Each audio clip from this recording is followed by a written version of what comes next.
আসামের কাছাড় জেলায় জন্ম মমতা চক্রবর্তীর। ভারতবর্ষ ও বাংলাদেশের অনেক পত্রপত্রিকা এবং যৌথ কাব্যগ্রন্থে কবি মমতা চক্রবর্তীর কবিতা প্রকাশিত হয়েছে এবং হচ্ছে। হিন্দি, ইংরেজি ও মণিপুরি ভাষায় তাঁর কবিতা অনূদিত হয়েছে। সাহিত্য একাডেমি দিল্লি থেকে প্রকাশিত সমকালীন ভারতীয় সাহিত্য হিন্দি জুলাই-অগাস্ট সংখ্যা 2006-এ তার কবিতা অনূদিত হয়েছে। পেশায় সরকারি কলেজের অধ্যাপক। 3টি কাব্যগ্রন্থ প্রকাশিত হয়েছে। কবিতা আবৃত্তি অন্যতম প্রিয় নেশা। সাহিত্য ও সংস্কৃতি জগতের সাথে তিনি নিবিড়ভাবে যুক্ত আছেন।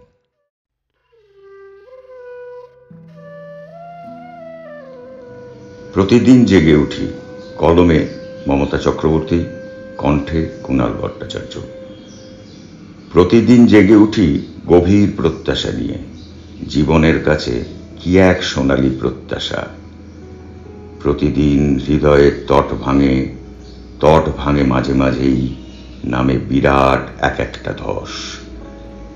এভাবে প্রতিনিয়তই চলে নিঃশব্দ ভাঙন। তবু ভাঙনের কাছে কিছু গড়ার প্রত্যাশা, ভাবনার কাছে ভাষার প্রত্যাশা, শব্দের কাছে নৈশব্দের প্রত্যাশা, দহনের কাছে শৈল্পিক প্রত্যাশা। জীবন ঘিরে হাজারো আবর্ত, তবু এই আবর্তের কাছে সহজ প্রত্যাশা। প্রতিদিন জীবনের কাছে, মননের কাছে বিন্দু বিন্দু উর্বরতার প্রত্যাশা।